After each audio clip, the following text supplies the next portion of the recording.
welcome to Tech Tuesday. And if you haven't already done so, please join our Pear Deck session. For those of you who are watching the recording, do not use this code. Instead, use the link that will be added for you. All right, so it looks like some of you have jumped in. We're going to go ahead and move along.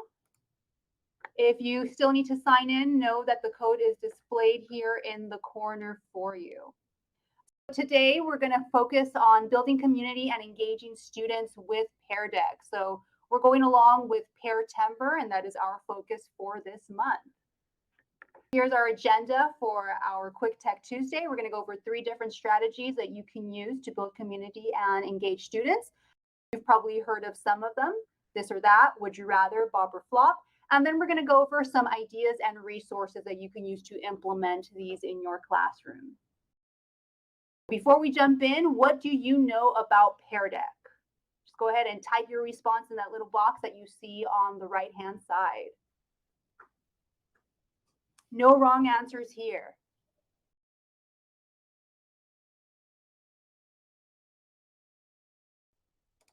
Now I'm going to go ahead and show responses. Just to review that this is one of the things that you can do with Pear Deck is you can anonymously share student responses. And as you can see, they are being displayed in real time. Now, as the teacher, I can see who is typing what, which is great because it lets me know who I can check in with and maybe probe for more information or provide some sentence starters or frames they can use or let them know what resources students can use to find some answers. I know that you can lock screens as well, but I'm not going to do that to you. So as some people said, it is great for feedback. It's a way to engage students. And if you don't know much, thank you for joining us. We're happy you're here with us. We hope you learn a little bit more with us today. I know that you are always welcome to book a session with us to learn more about this amazing tool. So what exactly is Pear Deck? As you know, or you may not know, it is a Google Slides add-on that allows users to make any presentation interactive for their students. And this allows every single student to actively participate in the presentation from their own device. So what a great way to leverage our usage of our Chromebooks, right? Since we are one-to-one, get every student involved and engaged into our presentation so that they are participating and not just looking at us flip through the slides, right? So Pear Deck helps us ensure that all students have a voice. It helps us engage all students, and with the takeaways, it encourages self-reflection so that students can also look back into their notes as a reference, but also to reflect upon what they learned. Now, we're not going to go over it today, but do know that Pear Deck has amazing accessibility features, such as the ability for you as a teacher to add audio for students, and it also has the immersive reader. So you should see that on the lower right-hand corner. It looks like an open book with the volume or audio icon. And what's great is that you can click on it and it will read what's on the slide to you. So again, some great accessibility features for our students. If you want to learn more about that, book a session with us. We'll be happy to show it to you. So the first strategy we want to share with you to build community and increase student engagement is called this or that. For those of you that are not too familiar with this, this gets students to think critically by considering 2 different options that may seem the same or may seem equally appealing or unappealing, right? So it's 2 different options. It gets students to practice their oral language skills by sharing their response and why they chose that response with a peer or a small group. And it has students practice to support their choice with evidence and details. So it's great because when you use it at the beginning of the school year, like right now, you can use it with fun topics like food or TV shows or movies to get to know your students, right? And students can get to know each other. And it does increase student engagement because it gets students to participate in a low stakes way, right? And it gets them to think about things so they can think, pair, share. It's one of our favorite activities. So we're going to let you participate in it. So you should see a little red heart on the upper right-hand corner of your screen right now. So this is your this or that, Starbucks or the coffee bean and tea leaf. So go ahead and click and drag your heart to your preference. Now, if you're doing this in class, you don't want to share the answers just yet, right? This gives the students an opportunity to think. So this is their think time, wait time about what they would choose, drag their option. And, this is the time where you can have your students jot down on a sheet of paper or their whiteboard the reasons why they made that selection. Then you can have them turn and talk with a partner and think, pair, share on saying why they chose that. So they can say, I chose the coffee bean and tea leaf because they can take turns sharing their choice. Okay? And then depending on spacing and time, you can then have them go from 2 people to 4 people and so on and so forth. And then in the end, if you want, you can show the responses. So as you can see here, we have someone chose the coffee bean and tea leaf, someone chose Starbucks, someone's in the middle. They don't have a preference. Now that's up to you as a teacher to tell them that they need to make a choice and not stay in the middle, right? So again, a really great way to have your students participate in something that's low stakes. And as you can see, we didn't even add much text, we just added the images. This is also great for our students who may be language learners.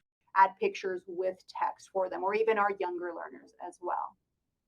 So now that you got a taste of this or that, we're going to move to would you rather. Now I have a feeling more of you are probably familiar with this strategy. So this one also gets students to think critically by choosing between 2 hypothetical situations. And like this or that, it also helps them practice their oral language skills and supporting their choice with evidence and details, because they have to jot those down and share with a partner and a group.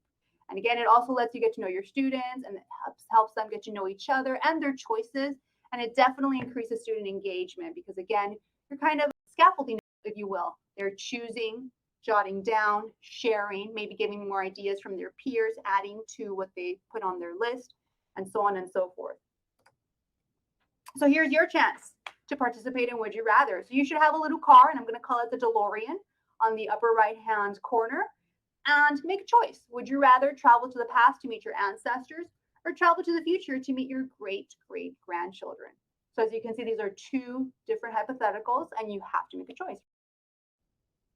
So which would you choose? And no going in the middle. Don't put your DeLorean on top of the DeLorean. Just like with this or that, you would have students, have their think time, make their choice, jot down why they would choose it. And then after a while, have them pair share with their neighbor, turn and talk, give their reasoning. Then again, if you have the space and the time, have them go from 2 to 4 so they can then share with more people. And then, it's always fun to display the answers. So this looks like we have 2 people wanting to meet their great-great-grandchildren and 2 going to their ancestors. This is a tough one, right? Like, why not both? But again, it has the students make a choice and defend it with details. And we're not going to have you defend your choice right now because we're trying to get you out of here by a certain time. The next strategy is called bop or flop. And we're going to give a shout out to, I can't remember the names, but I do know their Twitter handles, the Weird Teacher and Bibliophile, who shared this last school year. So this one gets students to practice their oral language skills because they have to support their choice with details. And it also allows you to expose students to some new music. And this one definitely increases student engagement. I'm going to play a little bit of a song for you, and you're going to get to drag your dot to if it's a bop, it's a hit, or it's a flop, not a hit. Okay, so here we go.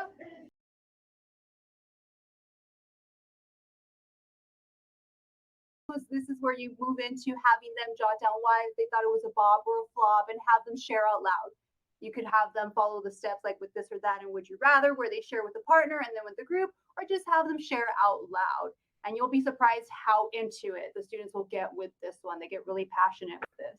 And just in case you're curious, the majority says that this is a bop. And I agree, it is definitely a bop.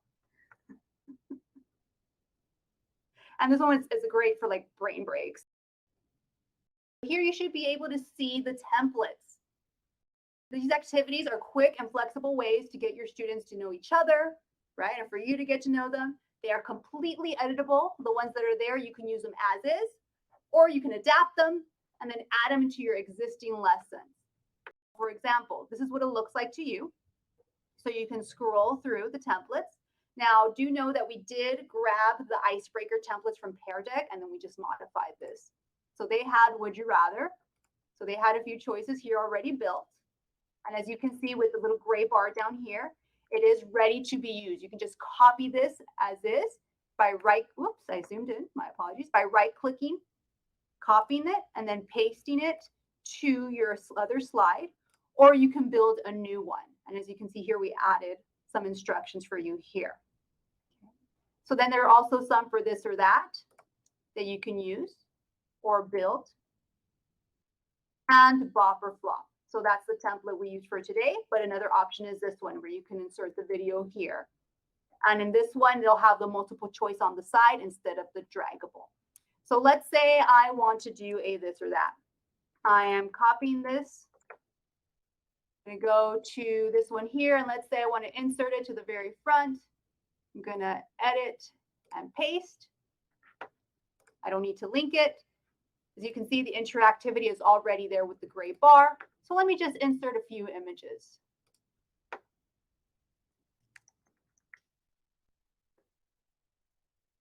And we're going to keep it low stakes. I'm going to add some chocolates. In honor of Halloween coming soon. Yes, in honor of Halloween coming soon.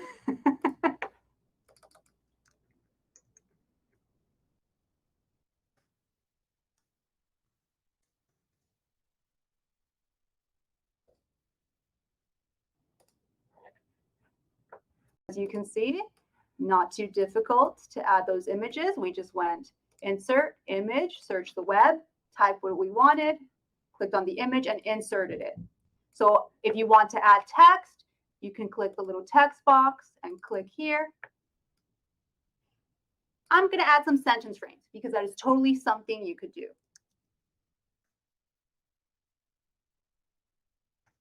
Which is, again, a good strategy for our language learners and even our younger students, right? And if I want to increase this font, I can do that here. So here we go. So this one is ready to be used at the beginning of my lesson that I have here. So now that I built this or that slide, I need to launch my Pear Deck sidebar menu here by clicking on Perry. I can click Start Lesson.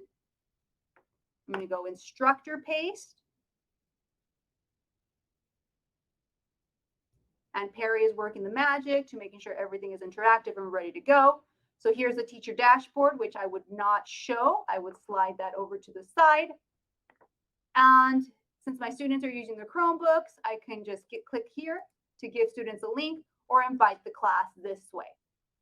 Or if you have older students who have no problem typing it in, they can open their browser, go to joinpd.com, type in that code, and they jump right in to be able to participate into the this or that. All right, so let's go back here. If you want to make a copy of this slide deck, make sure you go File here and make a copy. Now, if you didn't get to do that right now, that's okay. Remember, you can do that with your takeaway. All right, so here are some ideas. As mentioned before, you can use them as brain breaks. We know that we all need them, even adults every once in a while.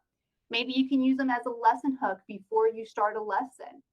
So if you're talking about science and you're talking about different habitats, maybe you can ask the students, would you rather live in a desert environment or the forest, and ask them why, right? Then teach about it and then use it at the end for lesson closure, see if they change their mind.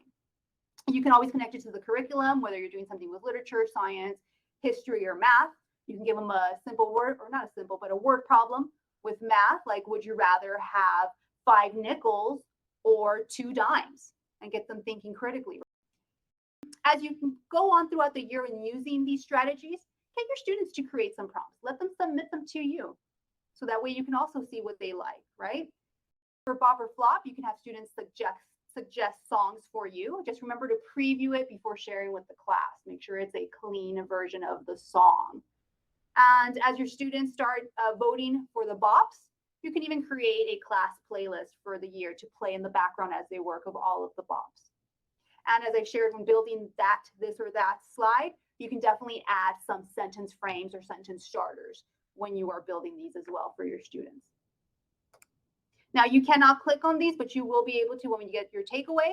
Know that we have provided several resources here for you. There are different would you rather and this or that questions that you can pull from these sites so that you don't have to think of them yourself, as you can see here. So many.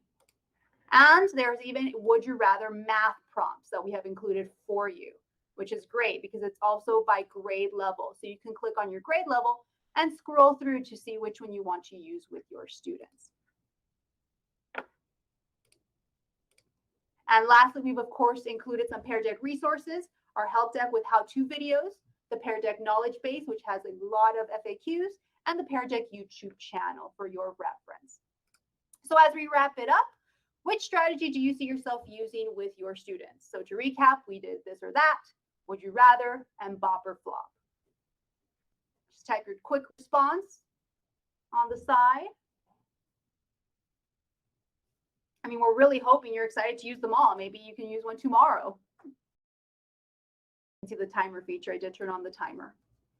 You have 30 seconds to reply.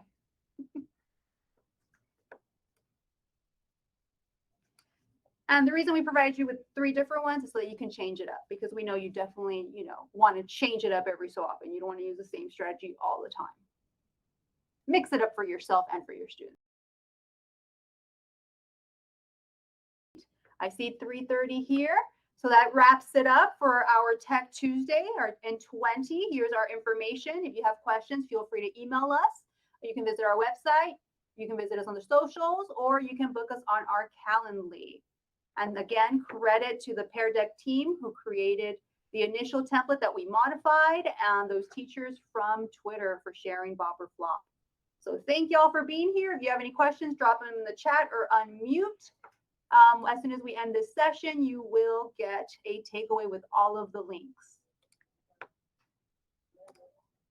So thanks again for joining us.